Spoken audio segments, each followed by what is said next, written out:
Hi, I'm Thomas, 37. Neurosurgeon. Big brother. And the guy who dropped $500,000 on a seaside house just to see my mother cry and my father tremble because someone else was already living there. I pulled into the driveway with a cake and a bottle of sparkling cider, stupidly proud of myself for pulling it off. The house looked like something from a dream. White deck. Palms out front. The wind was salty and clean. But there was an SUV in the driveway that didn't belong, the front door flapping in the breeze like it forgot how doors work. Inside, my mom stood in the kitchen clutching a dish towel like it was a white flag. Her eyes were puffy. My dad sat in a chair like someone had hit pause on him, shoulders hunched, hands shaking. There were boxes everywhere. A cartoon blared from a TV I hadn't even turned on yet. Then came Kyle. Barefoot. Beer in hand. Football shirt with a stain. He stood in front of my dad, pointed to the door, and said, "This is my house. Get out." My sister Julia giggled from the couch like it was a sitcom. "Relax, Dad. We're just getting settled." Settled. Like squatters. I hadn't even put the cake down yet. Something in me went very still. I've held people's lives in my hands during brain surgery, and somehow this moment, the moment my sister's family hijacked the house I bought as a gift for our parents, was what made my pulse thunder in my ears. Let me rewind. I grew up as the translator of panic. Mom crying over rent? I was 10, telling her it would be okay. I never got to be the kid who melted down. I was the solution. Julia? The artist. The free spirit. The one you make excuses for because she's just going through something. I paid for her textbooks. Her apartment. Her kids' braces. A used minivan. Rent. Again. Always just this once. My Venmo history reads like a rescue log. My parents enabled it too. Groceries they just happened to pack into her car. Kyle using Dad's tools and turning a sink replacement into a bathroom demolition. The refrain. You know your sister. And the addendum. Not everyone's like you, Thomas. You were born old. When I found that blue house above the water, I planned the whole thing like a procedure. I put the deed in a trust, paid 20 years of taxes up front, stocked the fridge, and left a handwritten note in the silverware drawer. I told no one. Not even Julia. I wanted it to be theirs. Clean. Safe. A win. They cried when I gave it to them. We sat on the deck listening to gulls and everything felt light. Then Julia sniffed it out like blood in the water. She called Mom. Got the address from a Facebook post. Showed up with Kyle, 2 kids, a dog, and a suitcase of entitlement. Said it would just be a visit. By the weekend, Dad was texting me. Some confusion about the house. Can you come? Now here we were. Kyle trying to evict my father. Julia smiling like she belonged here. And me holding a cake that suddenly looked like a joke. And for the first time in my life, I didn't want to smooth it over. I wanted to end it. I set the cake down on the counter next to a pile of fast food wrappers and a half-empty juice box and opened my mouth like I was about to explain something. But I didn't explain. I just said, "Everyone to the living room." Not loud. Surgical. The kind of tone that makes interns snap to attention. The kids paused their cartoon. The dog dropped the throw pillow it had been eviscerating. Julia rolled her eyes, but she followed. Kyle trailed behind like he was doing me a favor. I stood in front of the fireplace. Above it, a framed photo of my parents cutting a sheet cake at a grocery store 40 years ago. This was supposed to be the better version of that day. But now, here we were surrounded by someone else's noise. I pulled a folder from my bag. 5 documents. Neatly labeled. Just like I'd practiced. I tapped the first. This is the deed. The property is owned by a trust. My parents, Sam and Ruth, are the lifetime beneficiaries. Exclusive right of occupancy. Kyle squinted at the page like it was in Latin. Bro, family house. You don't get to just say who lives here. In English. I said. You don't get a key. Kyle scoffed. Try and stop me. I tapped the second page. This is the trust instrument. As successor trustee, I'm responsible for maintaining the property for my parents' comfort. I'm also legally obligated to remove anyone who interferes. Julia's tone went syrupy. Thomas, we're helping. We're managing things. I slid forward a screenshot. Airbnb listing. Photos they took. Description. Entire home. No owner on site. Prime beach spot. The payout? Link to Kyle's bank account. Julia blinked. You're being dramatic. This, I said, laying down the group chat printout, is you last night, telling Kyle you'd guilt Dad into handing over the house because he always caves if Mom cries. She lunged to grab it. I slid my hand over the page. Fifth and final document, a laminated copy of the HOA rules. No short-term rentals. I read aloud. Any violations reported to the board. Kyle's chest puffed. You think waving paper around makes you in charge? I'm not waving it, I said. I'm executing it. I placed my phone screen up on the table. 3 emails queued, 1 to the HOA, 1 to the county recorder, and 1 to Airbnb Trust and Safety. Attachments included. And a text chain with Victor, the locksmith, parked 2 houses down. Julia's voice cracked. Mom, tell him he's taking this too far. But Mom didn't look at her. She looked at me. And said, do what you need to do, Thomas. Then Kyle made the same mistake he made with my dad, pointed to the door like it owed him something.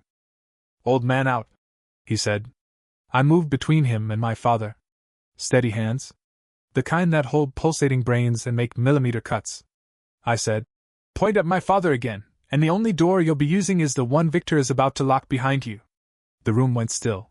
Not even the cartoon kids dared breathe. Julia tried one last time. You're abandoning your family. I looked at her. I'm done being your wallet. That's not abandonment. That's a boundary. And then I turned to my father. Dad, I asked, would you like to stay in your living room? He swallowed hard. Nodded. Yes. Then everyone who doesn't live here, go pack.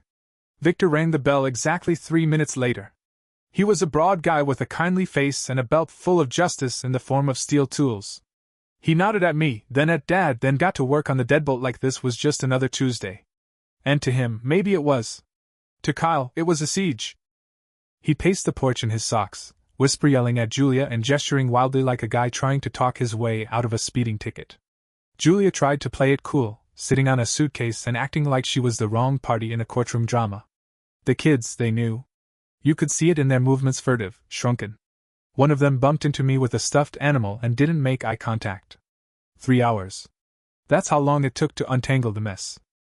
I cancelled every Airbnb booking one by one, using my laptop and a hotspot and a reservoir of rage that had been aging in a barrel for 10 years. Every guest got a message, listing removed by owner.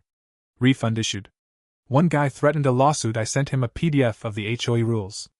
No short-term rentals. No exceptions. Julia pivoted fast. First, we were just excited for them. Then, you're never here anyway, Thomas. Then, when I didn't bite. You think buying a house makes you God? You're not our parent. No, I said. But I am our parent's trustee. And you're violating both trust and trust. Kyle refused to hand over his copy of the key. Come and take it. He smirked. So I reached past him and tapped the keypad Victor had just finished installing. Reset the code to one Dad had chosen himself, the street address of the apartment we grew up in. Kyle's smirk collapsed. He tried another route. You think paperwork makes you clever? I looked him in the eye. I am clever. And the county clerk agrees. Julia took her last swing. You could have just talked to me. I've been talking to you for 10 years. I said. All you heard was the sound of me paying. She paused on the porch as they loaded the last tote bag into their SUV. You'll regret this, she said. When they get sick, when they need help, when you're not around. I looked back inside. My mom was pouring tea.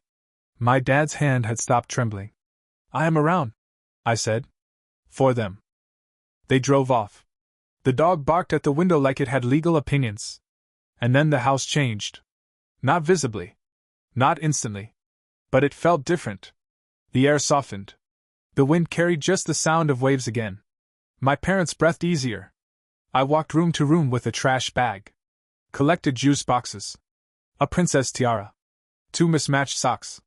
Found Kyle's business plan in the drawer of the guest room. He had estimated monthly profit at 5 times the HOA fine. Julia had scribbled in the margin. Tom won't say no if Mom cries.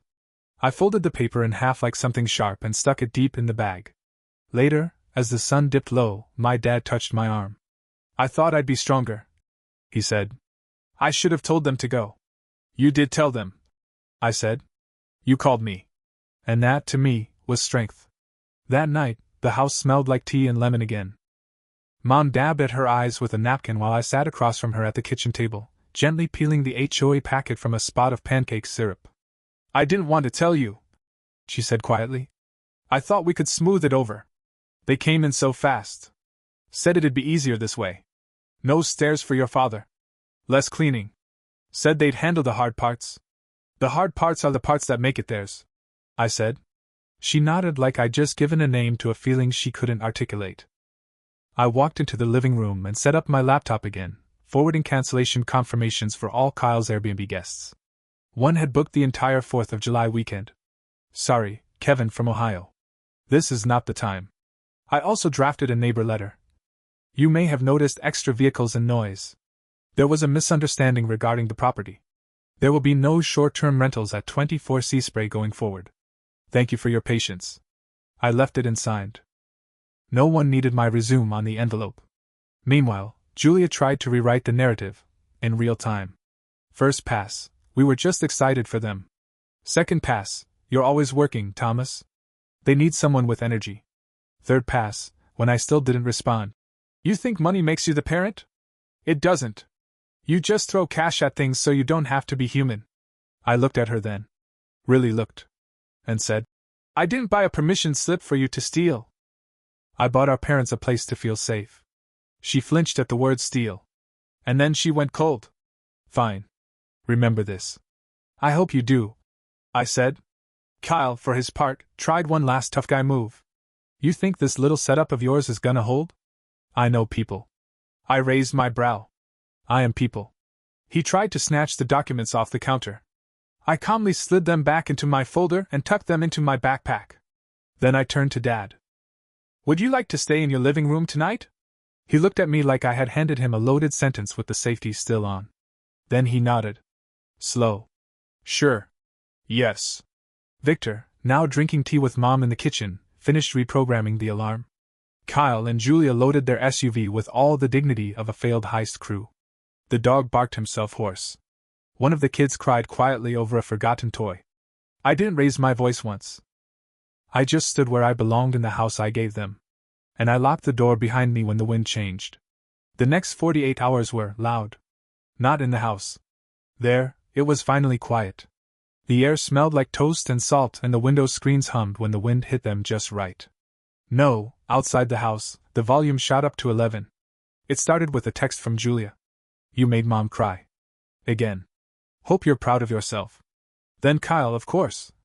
Cease and desist, Dr. Boy. Then a third message from a number I didn't recognize reading. We're coming down next weekend, right? Already told some friends. Can't wait. It was Kyle's cousin. He'd invited people back. My stomach clenched in that specific way it does before a 5-hour craniotomy. I closed the thread, set my phone face down, and turned back to the real noise, the quiet breathing of two people finally alone in a space that loved them back. That night, I set up the camera system. Just one porch cam with a cheerful chime and a security sign that looked more like a welcome mat than a threat. I labeled the folder on Dad's laptop Happy Things and set up the keypad lock with big numbers he could read without glasses. The next morning, I labeled the circuit breakers, stuck tennis balls to the garage wall so he'd know when to stop the car. I fixed the sticky hinge on the screen door. I left a laminated copy of the deed, the trust documents, and the HOA rules in a drawer labeled Boring Armor. When I left, Mom stood in the doorway like a kid being dropped off on the first day of school. I'm sorry it came to this, she said. I'm not, I said. It needed to. Then came the campaign. Julia turned our extended family group chat into a war zone. Screenshots. Rants. Vague story posts on Instagram that screamed when money makes you cruel and Comic Sans over a black background. One particularly inspired post was just a photo of my car in the driveway with the caption, "Some people think they can buy love." I didn't respond. Instead, I made a call to my Aunt Lorna. The one who always says exactly what she means. I'm only going to explain this once, I said. The house belongs to Mom and Dad. It will stay that way. Please don't carry this drama forward like it's gospel. She was quiet for half a second, then said, Finally, Thomas. And that was that. I wrote Julia and Kyle a single, bullet-pointed email. All contact about the house goes through me. You do not have permission to enter the property. Any violation will result in HOA and legal action. I CC'd no one.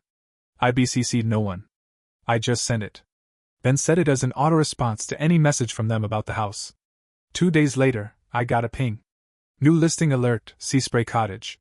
Kyle had tried to relist under a new account. Same photos, same angle from the back deck, same description. Probably thought I wouldn't notice. I forwarded it to Airbnb Trust and Safety with the documents attached. 10 minutes later, listing removed. Account banned. I didn't feel triumphant. I felt like a janitor after a football game, mopping up peanut shells and sweat. Not a hero. Just someone doing the work no one else wanted to. Later that week, Dad called. Slept straight through last night, he said. First time in months. House smells like toast again. Mom sent me a photo of her feet on the porch rail, ankles crossed, toes painted bright pink, same color she wore when I was 5, and thought she looked like a movie star. They looked light. And in the background, all that noise was just noise. The campaign didn't stop, it just got weirder. Julia sent a payment request in an app labeled emotional damages. Kyle mailed my parents a letter starting with, as your primary caregiver, which would have been hilarious if it weren't so desperate. They even tried a meme. A syringe filled with $signs under a caption, when your brother's a doctor and still bleeds you dry. None of it stuck. Because none of it changed the fact that my parents were finally home in a house they didn't have to defend. But the part that really cut through came one night late. A call from a blocked number.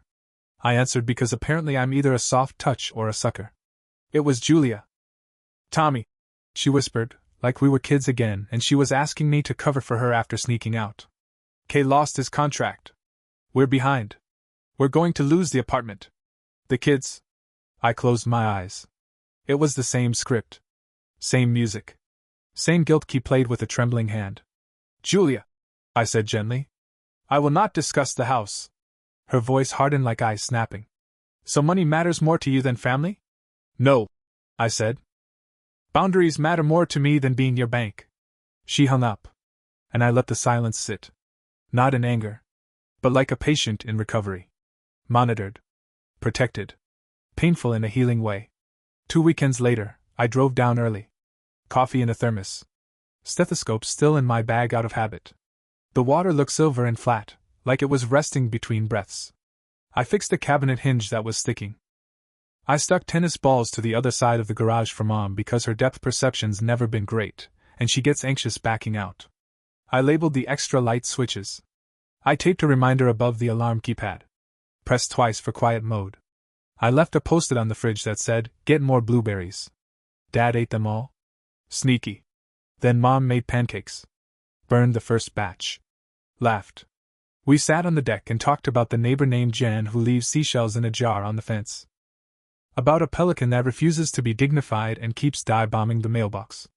No one said Julia's name for a whole hour. It felt like a clean countertop. After breakfast, Mom reached over and touched my hand. I'm going to talk to your sister, she said. Not to argue. To say no. You don't have to, I said. And I meant it. I'm not interested in a winner/loser thing. I just wanted you and Dad to have a porch in peace. She gave a small smile. It's not choosing, she said. It's stopping the pretending. Dad cleared his throat. I should have taught that better, he said. I taught you to work. I didn't teach you to stop. You taught me to stay, I said. I'm just learning how to do it without being eaten. He laughed. A quiet, grateful sound. I walked the perimeter of the property one more time, tightening the gate latch, checking the camera angle. Then I printed out a tiny sign for the entry table. Welcome home, Sam and Ruth. It was corny. And exactly right. Later, alone on the deck, I thought about the headline my sister would write if she controlled the story. He gifted his parents a house and ruined the family. But that's not what happened. What happened is I stopped paying the toll to a troll under the family bridge. What happened is I made a gift, and then refused to let it become a weapon. I used to think handing out money kept the peace. It didn't. It just muffled the chaos long enough for resentment to ferment in the walls. Boundaries are louder at first. Then they're quiet in a way no one can fake. The messages from Julia slowed. The cousin invite stopped. Cal found a new hill to throw a tantrum on. My parents began saying small, steady, no-s. No, we can't watch the kids this weekend. No, we can't fix your car. They started saying yes to sandwiches and naps and boat names that made them laugh. A month in, my niece 16, all eyeliner and silence, sent me a DM. The house is pretty. Grandma looks happy there. I replied, come visit. With Grandma's permission. No bookings. Just pancakes. She sent back a laughing emoji. Then, okay. A truce. Tiny. But real. Last night, after a long surgery, I drove down again. I didn't knock. I didn't go in. I just stood on the sidewalk and looked at the windows glowing from inside. My dad sat reading in his chair. Mom had a puzzle on the table. The ocean whispered at the walls like a lullaby. The same way it did when they were young and the only thing they had to split was rent. Here's what I know now. Love isn't covering for someone's bad behavior. It isn't sacrificing your peace because someone shares your blood. Love is paperwork that holds when people don't. Love is a house with good locks. And a porch light that doesn't burn down the neighborhood to stay on. Weeks passed. The wind found its rhythm again. The house held steady. My parents breathed deeper. Softer. Like the air finally belonged to them. Julia's drama faded like static from another room I didn't live in anymore. Her texts came less often, and when they did, I let them sit unread like junk mail from a bank I'd already closed an account with. Kyle tried once more to relist the house through some sketchy vacation rental site. I shut it down in 12 minutes flat. He got banned again. Then I never heard from him. My parents stopped mentioning their names unless I did first. It wasn't bitterness, it was peace. Peace has no appetite for old noise. One morning, Mom sent me a photo. Just her, sitting on the porch, feet up, a crossword in her lap, coffee balanced on the armrest. Caption said, "This is what 50 years married should look like." In the background, Dad's doing a puzzle, wearing a sweatshirt I bought him 5 years ago that he never wore until now. The sleeves are frayed, but his hands aren't shaking. I showed the picture to my colleague in the break room and said nothing. He looked at me and said, "That's the most expensive piece I've ever seen." I smiled. Because it wasn't. It was the most intentional. I left another envelope in the house. This one labeled, just in case.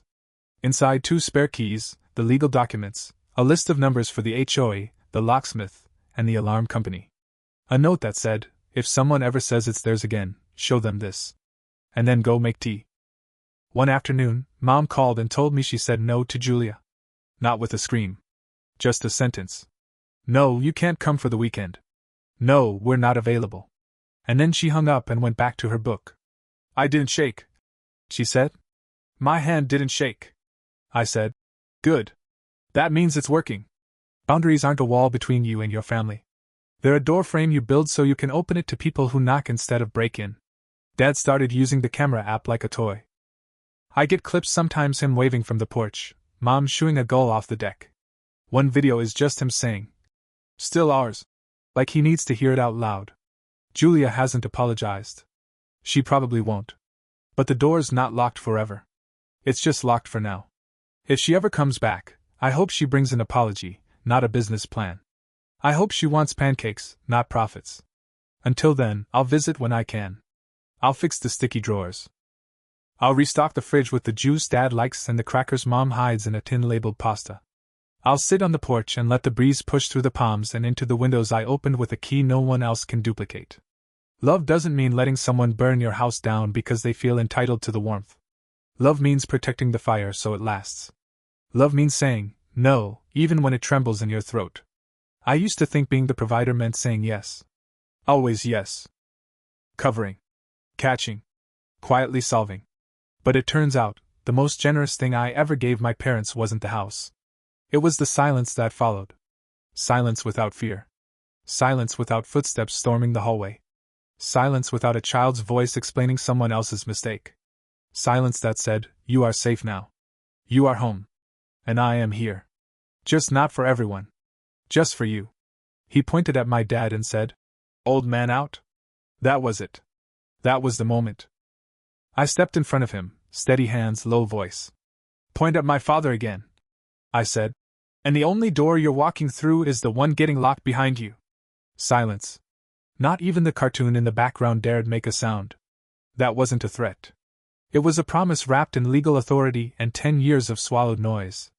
And this time, I wasn't swallowing a damn thing.